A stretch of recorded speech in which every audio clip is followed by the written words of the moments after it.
السلام علیکم ورحمۃ اللہ وبرکاتہ۔ کیا حال ہے سب کا؟ چلیے شروع کرتے ہیں پیج نمبر 513 سے۔ نحمده ونصلی علی رسولہ الکریم، اما بعد فاعوذ باللہ من الشیطان الرجیم، بسم اللہ الرحمن الرحیم، رب اشرح لی صدری ویسر لی امری واحلل عقدۃ من لسانی یفقہوا قولی۔ سیدہ حسانہ مزنیہ رضی اللہ عنہا، ام المؤمنین سیدہ خدیجہ رضی اللہ عنہا کی سہیلی۔ زمانے جاہلیت میں ان کا نام جسامہ مزنیہ تھا۔ جب اسلام قبول کیا تو نبی کریم صلی اللہ علیہ وسلم نے ان کا نام بدل کر حسانہ مزنیہ رکھ دیا، حسان سے حسانہ حسن۔ یہ ام المومنین سیدہ خدیجہ بنت خویلد کی گہری سہیلی تھی۔ ام المومنین سیدہ عائشہ صدیقہ رضی اللہ عنہا بیان کرتی ہیں کہ ایک بڑھیا عورت نبی کریم صلی اللہ علیہ وسلم کے پاس آتی تو آپ اس کے ساتھ عزت و تکریم کا سلوک کرتے، یعنی بہت اچھا معاملہ کرتے۔ ایک دفعہ وہ بوڑھی عورت رسول اللہ صلی اللہ علیہ وسلم کے پاس آئی تو آپ نے اس سے پوچھا کہ تم کون ہو؟ اس نے کہا جسامہ مزنیہ ہوں۔ آپ نے فرمایا نہیں، تم حسانہ مزنیہ ہو، تم کیسی ہو، تمہارا کیا حال ہے؟ اس نے کہا میرے ماں باپ آپ پر قربان ہو، ہم بالکل خیریت سے ہیں۔ ایک روایت میں اس طرح ہے کہ سیدہ عائشہ فرماتی ہے کہ ایک عورت رسول اللہ صلی اللہ علیہ وسلم کے پاس آئی، جب وہ چلی گئی تو میں نے کہا میرے ماں باپ آپ پر قربان ہو، یہ بوڑھی عورت کون ہے؟ آپ اس بڑھیا عورت کے ساتھ اس طرح عزت و تکریم کے ساتھ پیش آتے ہیں کہ کسی اور کے ساتھ اس طرح پیش نہیں آتے۔ رسول اللہ صلی اللہ علیہ وسلم نے فرمایا اے عائشہ، یہ خدیجہ بنت خویلد کی سہیلی ہے، اس کے پاس آیا کرتی تھی۔ اس طرح حسن سلوک سے پیش آنا بھی ایمان کی علامت ہے۔ سیدنا انس بن مالک سے روایت ہے، فرماتے ہیں کہ رسول اللہ صلی اللہ علیہ وسلم کی خدمت میں جب کوئی چیز بطور تحفہ پیش کی جاتی تو آپ ارشاد فرماتے یہ چیز فلاں کے گھر پہنچا دو۔ وہ خدیجہ کی سہیلی تھی۔ صحیح ابن حبان میں یہ منقول ہے کہ رسول اللہ صلی اللہ علیہ وسلم فرماتے اذهبوا الى بیت فلانۃ فانها كانت تحب خدیجہ، اسے فلاں عورت کے گھر لے جاؤ، وہ خدیجہ کے ساتھ محبت رکھتی تھی۔ حسن سلوک ایمان کی علامت ہے۔ یہ نبی کریم صلی اللہ علیہ وسلم کی ایک دل فریب ادا ہے اور باہمی محبت کے فروغ کے لیے اس ہستی کی جانب سے ایک اثر انگیز سبق ہے جو بندوں کی ہدایت کے لیے اس دنیا میں تشریف لائے اور لوگوں کو خیر و برکت کی راہ پر گامزن کیا۔ اس کے اثرات قیامت تک رہیں گے۔ یہ اعلیٰ اخلاق کی ایک دل فریب علامت ہے۔ ریا اور نفاق کا اس سے دور کبھی واسطہ نہیں، اور اسے معلم انسانیت نے بتایا جو خود رشد و ہدایت کے پیکر تھے، جن کے بارے میں قرآن مجید میں آیا ہے وَمَا يَنطِقُ عَنِ الْهَوَىٰ إِنْ هُوَ إِلَّا وَحْيٌ يُوحَىٰ، اور وہ اپنی خواہش سے نہیں بولتا، یہ تو ایک وحی ہے جو اس کی طرف کی جاتی ہے۔ یہ کس قدر دل فریب ادا ہے، کتنا بڑا معنی خیز درس ہے، کتنی بڑی نصیحت ہے جس کا صدور اس ہستی کی طرف سے ہوا جسے اللہ تعالیٰ نے رحمت للعالمین بنا کر بھیجا تاکہ لوگوں کو اللہ کے حکم سے تاریکیوں سے نور مبین کی طرف نکال کر لے جائیں اور انہیں اعلیٰ و ارفع اخلاق سے آراستہ کر دیں۔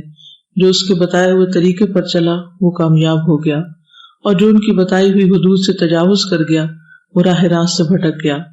اللہ سبحانہ وتعالیٰ نے اپنے پیارے نبی صلی اللہ علیہ وسلم کو خود بڑے احسن انداز میں ادب اور تہذیب سے آراستہ کیا، پھر ساری کائنات کے لیے سراپا رحمت بنا کر بھیجا، اسے بہترین نظام حیات عطا فرمایا، ان پر قرآن کریم نازل کیا تاکہ لوگوں کو سیدھے راستے پر گامزن کرے۔ بلا شبہ یہ بہت بڑی نعمت ہے، بہت بڑا احسان ہے۔ ہمیں دن رات اللہ کا شکر ادا کرنا چاہیے۔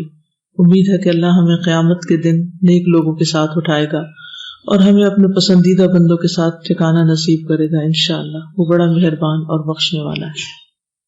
قرآن مجید سے ہمیں اور سنت رسول صلی اللہ علیہ وسلم سے ہمیں ماں باپ کے حقوق کے بارے میں پتہ چلتا ہے، رشتہ داروں کے حقوق کے بارے میں پتہ چلتا ہے، اولاد کے حقوق کے بارے میں، پڑوسیوں کے حقوق کے بارے میں، یتیموں اور مسکینوں کے بارے میں، مسافروں کے بارے میں، غلاموں کے بارے میں، اور اس کے ساتھ ساتھ سیرت سے ہمیں دوستوں کے حقوق کے بارے میں بھی پتہ چلتا ہے کہ وہ لوگ جن سے ہمارا کوئی نسب کا رشتہ نہیں ہوتا، کوئی ہمسائیگی کا رشتہ نہیں ہوتا، کوئی کام کا لین دین نہیں ہوتا، کوئی بزنس اور تجارت کا معاملہ نہیں ہوتا، ان سے ہم صرف اللہ کی خاطر محبت کرتے ہیں اور وہ ہم سے اللہ کی خاطر محبت کرتے ہیں.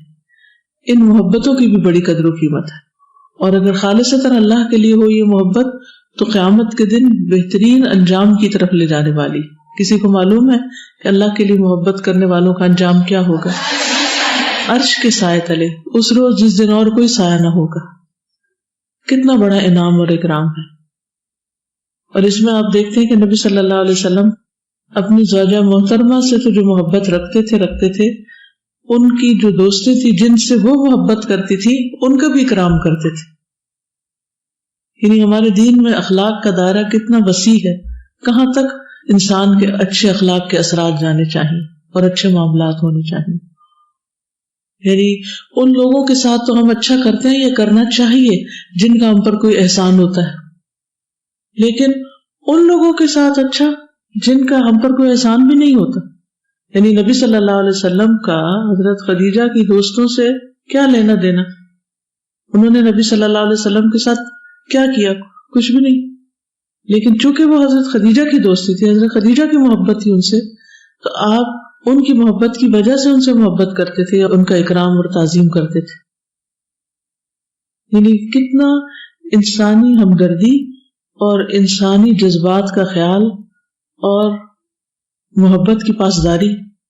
یعنی کہ دنیا کا کوئی دین، کوئی مذہب ایسا ہوگا کہ جس میں محبت کرنے والوں کے جو محبت کرنے والے ہیں یا جن سے ان کو محبت ہے ان کا ساتھ بھی اچھا سلوک کیا جائے، ان کا بھی خیال رکھا جائے. اسی طرح حضرت عائشہ کے بارے میں بھی آتا ہے کہ جب ان کی سہیلیاں آتی تھیں اور وہ ان کے ساتھ کھیلتی تھی تو جب نبی صلی اللہ علیہ وسلم گھر آتے تھے تو وہ ایک دم چھپ جاتی، تو آپ ایک ایک کو ڈھونڈ کر حضرت عائشہ کے پاس بھیجتے کہ تم جاؤ اور کھیلو، یعنی میری وجہ سے ڈرو نہیں، کھیل بند نہیں کرو. اور پھر یہاں پر حضرت خدیجہ کی جو دوست آتی ہیں ان سے پوچھتے ہیں کہ نام پوچھتے ہیں، نام تبدیل کرتے ہیں، یعنی کس طرح کنسرن رکھتے ہیں نا آپ ان سے. اور پھر یہ کہ جب حضرت خدیجہ فوت بھی ہو جاتی، اگر زندہ ہوتی تو زندہ ہونے میں تو پھر انسان خیال کر لیتا ہے کہ چلو جس سے میری محبت ہے یا جو مجھ سے محبت کرتا ہے اس کا دل رکھنے کے لیے میں اس کے دوستوں سے اچھا سلوک کروں. یہاں تو جب وہ فوت ہو جاتی ہیں اس کے بعد بھی جب آپ کے پاس کوئی تحفہ ہدیہ کوئی چیز آتی ہے تو آپ اس کو ان کی سہیلیوں کے پاس بھجواتے ہیں. اس سے بلند اخلاق کیا ہو سکتا ہے کہ دنیا سے جانے والوں، فوت ہو جانے والوں کے ایسے حقوق کا خیال رکھا جائے، ان کی ان خواہشات کا خیال رکھا جائے اور ان کی عزت و تکریم کی جائے اس انداز کے ساتھ. اور پھر یہ ہے کہ جو دوستی نبھانا ہوتی یہ بھی ایک بہت بہترین اخلاق ہوتا ہے، کیونکہ بعض اوقات ہم جذبات میں آ کے کسی کو دوست بنا لیتے ہیں لیکن اس کے تھوڑی دیر بعد لڑ بیٹھتے ہیں اور بات بات پہ لڑ بیٹھتے ہیں. اتنا تنگ دل ہے، ذرا سی بات پسند آئی اس پہ جھگڑا شروع کر دیا، بات کم کی اور موڈ زیادہ دن آف رکھا. یہ اسلامی اخلاق نہیں ہے اور یہ اسلامی دوستی نہیں ہے، یہ صرف نفسانی دوستی.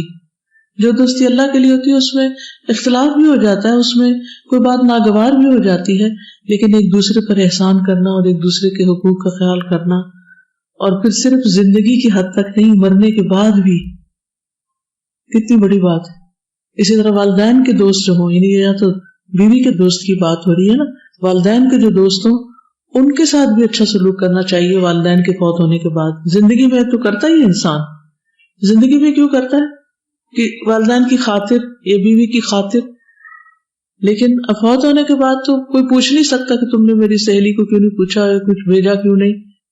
پھر اسی طرح بیوی ہونے کے ناطے یا بیٹی ہونے کے ناطے باپ کے جب دوست گھر پر آئیں یا شوہر کے دوست گھر پر آئیں تو ہمارا کیا طرز عمل ہوتا ہے؟ ہم ان کی کتنی عزت کرتے ہیں یا ان کا کتنا احترام کرتے ہیں یا ان کا کتنا خیال کرتے ہیں، ان کے ساتھ ہمارا کیا معاملہ ہوتا ہے.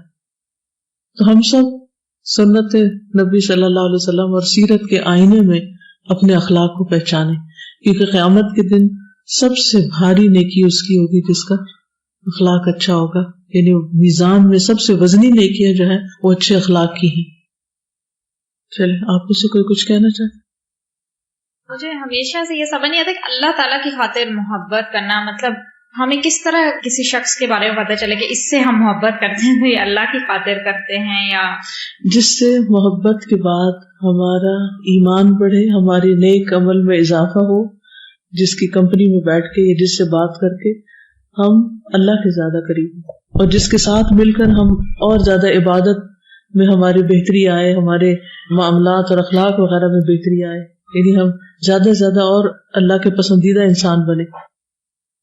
ہمیں یہ بات بھی پتہ چلتی ہے کہ اگر ہمیں کسی سے سچی محبت ہے تو پھر اس سے تعلق رکھنے والوں کے ساتھ بھی ہمیں محبت ہوتی ہے، لیکن اگر ہمیں سچی محبت نہیں ہے، صرف ایسی ظاہری محبت ہے، تو پھر وہ وقتی ہوتی ہے اور ہو سکتا ہے اس پرسن کے ساتھ ہو لیکن بعد میں نہ رہے اس سے تعلق رکھنے، اور اس سے بھی شاید ہم زیادہ سنسیئر نہ ہوں. بالکل، کیونکہ وہ مطلبی محبت، جو اللہ کی خاطر محبت ہوتی ہے وہ مطلبی نہیں ہوتی. اس میں انسان اس لیے نہیں کسی سے محبت کرتا کہ اس سے مجھے دنیا کا کیا فائدہ مل رہا ہے.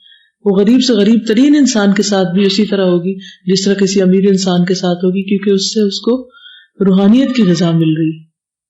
جی، حضرت خدیجہ رضی اللہ تعالی عنہا کے ساتھ چونکہ ان کا ایک تعلق تھا، تو مطلب اچھے لوگوں کے ساتھ تعلق رکھنا بھی فائدہ مند ہوتا ہے. بالکل، یعنی خود بخود آٹومیٹیکلی آپ کو فائدہ پہنچ رہا ہوتا ہے.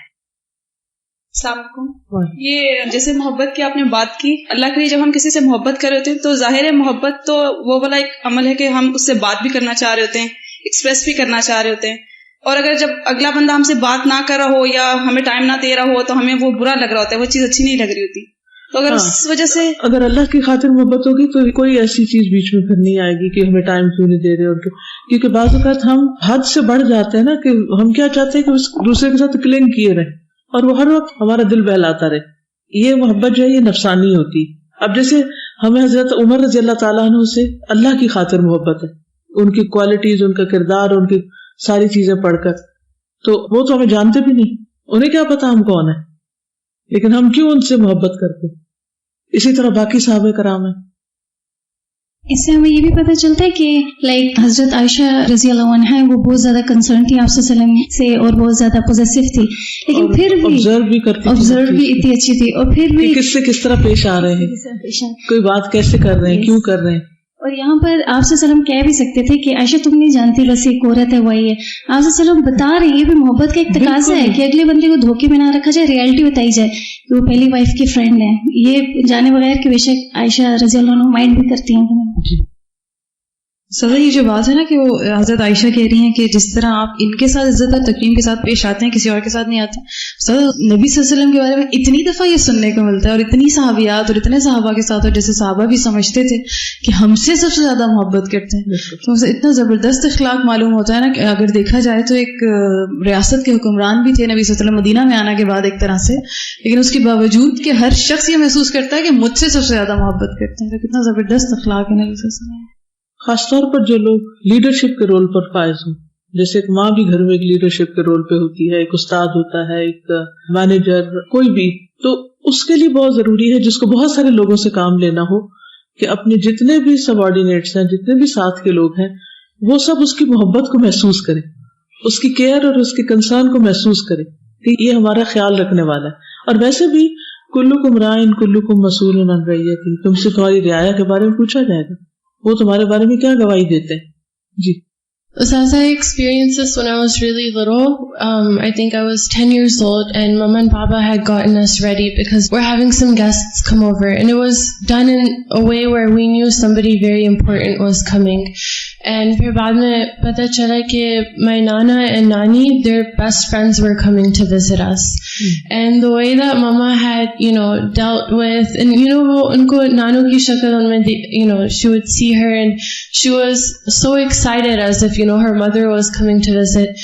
And a few years later میں نے دیکھا کہ they had gotten very sick. And ان کی پھر death بھی ہو گئی تھی, and Mama and Papa were there till the last moments. Just, and this is one of the greatest forms of ihsan, because your parents when they're alive, they build these relationships of love and respect, and it becomes a duty upon us to keep it going. سادہ میں یہ سوچی تھی کہ بچوں کے اندر اللہ کی خاطر محبت کرنا کیسے انکلکیٹ کریں نا، کیونکہ یوزلی وہ تو یہ میرے ساتھ فٹ بال کھیلتا ہے، یہ میرا فرینڈ ہے، یہ میری کلاس میں پڑھتا ہے، یہ میرا فرینڈ ہے. تو پھر جب وہ دوستوں کی شکایتیں آ کے کریں اس وقت ان کو بتائیں کہ ہمیں اس وجہ سے نہیں محبت کرنی ہے، دوستی کرنی کہ وہ ہمیں باری دیں یا کچھ ہمارے ساتھ کھیلے ضرور. وہ ایسی محبت ہوتی ہے جو بے لوس ہوتی ہے، بے غرض ہوتی ہے. ٹھیک ہے, تو وہ بے غرضی سے کہیں دوستی. استاذہ جب الہدا نہیں آئے تھے تو کوئی کانسیپٹ ہی نہیں تھا کہ اللہ کی خاطر محبت کوئی چیز ہوتی ہے. میں نے تو لٹرلی یہاں پر آ کر پہلی بار سنا تھا کہ یہ بھی کوئی چیز ہے کہ اللہ کی خاطر بھی کسی سے محبت کی جا سکتی. اور خاص طور پہ تب جب ہم نے ایک ایسی آیت پڑھی تھی جس میں تفسیر میں تھا کہ ایون جو آپ پیرنٹس سے محبت کرتے ہیں نا, وہ بھی اگر اللہ کے لیے نہیں ہے تو قیامت کے دن وہ بھی محبت نہیں ہوگی, اس کا اجر نہیں ہے, اس کا اجر نہیں ہے, اس کا کوئی ریوارڈ نہیں ہے. تو واقعی میں اب جب تھوڑی سی فرینڈشپ میں 2-3 سمٹمس آتے ہیں نا جو اللہ کی محبت کی خاطر ہیں, جب وہ پتہ لگتے ہیں کہ صرف یہ اسپیسیفکلی صرف اللہ کی محبت کے لیے ہم ان سے مل رہے ہیں یا ان کی عیادت کریں, اتنی دل کو خوشی ملتی ہے کہ واقعی اب تھوڑا سا کانسیپٹ آ گیا الحمدللہ کہ ہم اللہ کی یعنی اس میں بیسیکلی ریٹرن نہیں چاہتے نا, لا نريد منکم جزاء ولا شکورا, اور اس میں انسان کتنا ہلکا رہتا ہے. اور اگر جزا اور شکور کی توقع رہے تو پھر صرف کڑن اور جلن کے سوا کچھ نہیں ملتا. Assalamu alaikum. I feel like we always have friends, and then the friends of our friends that you're also supposed to love, you get jealous. And you're like, why don't they spend as much time with me? Why are they spending it with this third person? And also it's seen very commonly that now it's called tough love. And when you use and abuse a person, and then at the end of the day you just say, oh, but I love you. And you feel like that makes up for all the wrong you've done and that you've proven that you love the person. So I think it's important to show that you care and that you love for someone through your actions and your speech. ایک صحابیہ اور پڑھ لیتے, سیدہ صفانہ بنت حاتم طائی رضی اللہ عنہا.